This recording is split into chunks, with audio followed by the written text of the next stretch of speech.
remember that coming out is not about you, it is about them. And if you want to ask them any questions, a beautiful question you may want to ask is, how can I show up for you? Or how can I support you?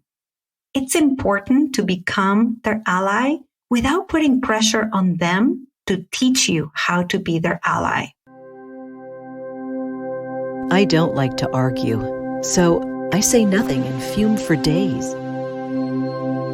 How do I set boundaries without sounding like a jerk?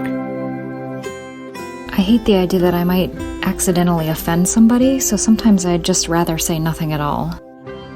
Welcome to the Language Alchemy Podcast, and thank you for joining me today. This is your host, Alejandra, a transformative communication teacher and coach.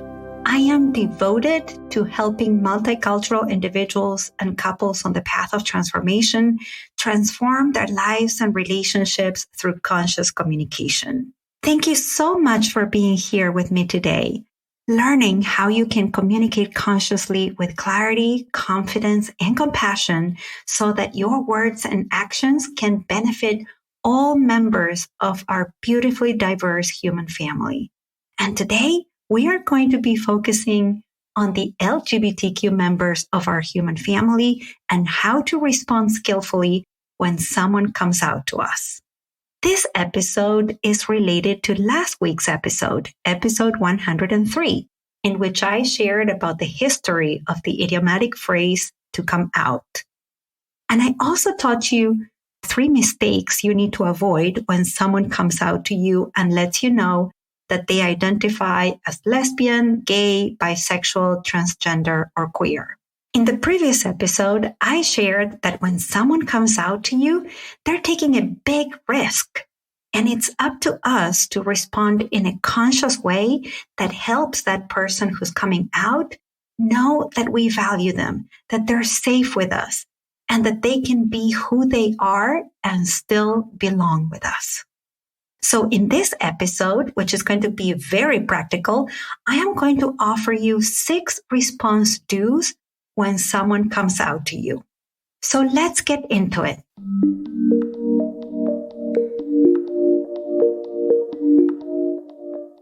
Do number 1, thank the person for coming out.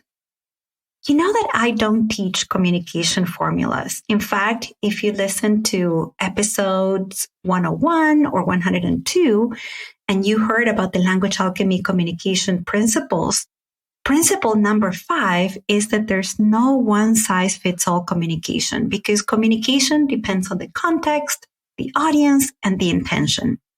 In this case, what I would say, though, is that if your intention is to contribute to the well-being, safety, and sense of belonging of the person who's coming out to you, then when someone comes out to you, say thank you.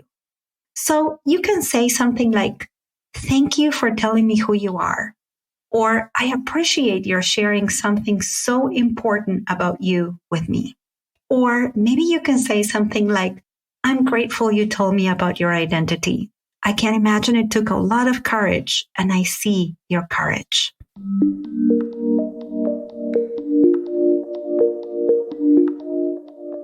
And this brings me to do number 2. Make sure you create the space for the other person to feel safe with you and validate that they belong. Depending on the situation and the nature of your relationship, you may say something like, I'm proud of you for being an authentic member of our family, or our community, or our work environment. Or you can tell me whatever you'd like about what it's like for you to be gay, lesbian, bisexual, transgender, or queer. What I mean is use the word that the other person has used to identify themselves. If they said to you, I am gay, use the word gay. If they said to you, I am bisexual, use the word bisexual. If they said queer, use the word queer. You can also let the other person know that you are available to them later. It may be that it's already a lot for the other person to come out to you. And if that's the case, then thank them, validate them, and then tell them that if at any point they want to share more about it, they can tell you more.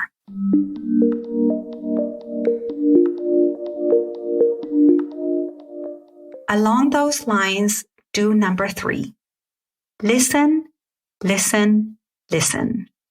Remember that coming out is not about you, it is about them.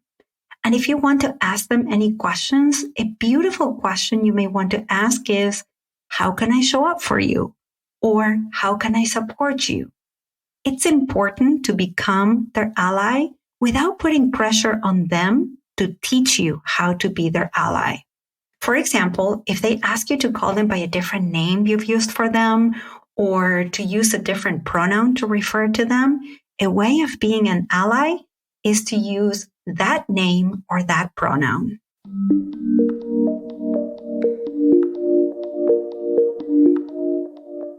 Do number 4. Maintain safety for the person who came out to you and keep this confidential. The fact that this person told you about their identity doesn't mean that they're ready to come out to the rest of the world. And unless this person tells you so, maintain the safety in your connection and trust what your friend confided in you. Each person is different, of course, so each person will let you know if others know or not, or if they want others to know or not. Being patient, and again, remember that this information is about them and not about you, will help you maintain safety for them. And speaking of safety, I heard a beautiful story on the radio about a gay man in the South in the United States who came out to his parents. This was in the 1940s. At the time, it was still believed that being gay was a medical condition. And so the parents took their son to various hospitals to be evaluated. After all the medical assessments, the doctors concluded that indeed this young man was gay. As soon as they came back home from, I think it was like the 3rd or 4th hospital they have gone to, the father said to the son, "Son, I love you. And because I love you, it is my responsibility to protect you. In our state, it's very dangerous to be gay. You could get killed for being gay. And it's not your fault you're gay. Being gay is not your own doing. You were created gay. So I want you to know that you will always be safe in our home. You will need friends, and you will need gay friends, and they will always be welcome in our home. Your room is your sanctuary for you and your friends. So son, live your life. Be who you are and be happy, because above all, that is what I want for you." I was driving when I heard that story that happened 60 years ago, and I felt so moved by what this father said that I just had to share this with you.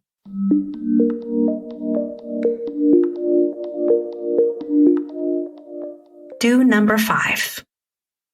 If you have judgments, if you have inherited intolerant or negative beliefs or ideas about being lesbian, gay, bisexual, transgender, queer, when someone comes out to you, keep your judgments, your intolerance, and your inherited negative beliefs to yourself. Once again, remember, this is not about you. This is about the other person having enough trust and respect with you to believe that they're safe with you. In the previous episode, I told you about my queer friend who decided to come out to her mother first because her father grew up in a fundamentalist Christian family. And when she came out to him, she had a surprising response from her father. He responded by buying a bunch of books to learn how to be her father and support his daughter. And then he said something to her that was very meaningful to my friend, who, by the way, gave me permission to share this with you. So I'm going to quote her. She said, "Alejandra, one of the most tender and insightful things my dad said to me about my queerness was something along the lines of, you know, when you have kids, it's like you make an imaginary photo album for them. You put pictures in there of all the things you imagine they will do. Graduate from high school, go to college, get married, have kids. This feels hard because it just isn't in the photo album. He was able to share those feelings with her later, not as an immediate response. And he was able to do that without making her daughter wrong, even though he had grown up with very negative beliefs about LGBTQ people. And the beautiful thing about this is that he did learn to add her queerness into the photo album of his heart.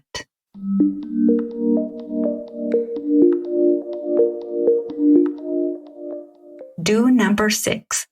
Keep relating to the person who came out to you like you did before.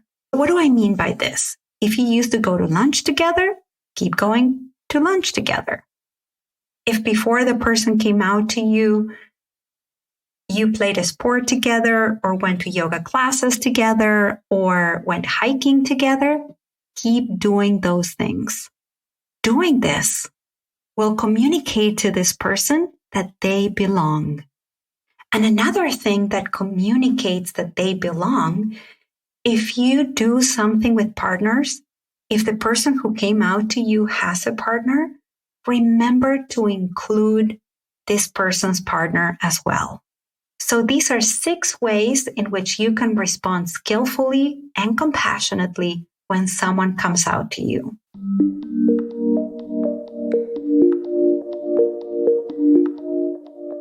And now, let's recap what you've heard. Today, we talked about how to respond to people who come out to you in a conscious and skillful way, in a way that can help the person coming out feel safe with us and know that they belong with us. I shared 6 do's, and these are: number 1, thank the person for coming out to you. Number 2, make sure you create the space for them to feel safe and validate that they belong. Number 3, listen, listen, listen. Number 4, maintain safety for the person who came out to you by keeping this information confidential unless the person tells you otherwise. Number 5, keep any negative judgments or intolerant beliefs or ideas about LGBTQ to yourself. Number 6, keep relating to the person who came out to you like you did before. I hope this episode was useful for you and that you learned something important. And if you or someone you know would like to come out, or if you would like to repair the relationship with someone who came out to you and you didn't respond skillfully, or if you would like to work on the intolerant ideas and beliefs you inherited about being a member of the LGBTQ community and you're ready to learn to include yourself and others authentically, compassionately, and respectfully, I'd be honored to support you with Language Alchemy Communication Coaching. Remember that language alchemy is a form of evolutionary activism, and as such, it is time we communicate with one another with compassion, respect, and love. We are all members of our beautifully diverse human family, and we all need communities, groups, families, work environments, and a world in which we can all be free to express our identity safely and know that we belong. If you'd like my support, you can reach out to me via email. If you receive my weekly newsletters, you do have my email, or you can send me a direct message on Instagram. You can find me at Language Alchemy, one word, or you can schedule a coaching consultation with me by going to languagealchemy.com/new client. Thank you so much for listening, and a special thanks to all my clients who have learned to become LGBTQ allies. Until next week, and as we say in Argentina, ciao ciao. Original music by Gary LaPoe. You can find all links in the show notes at languagealchemy.com.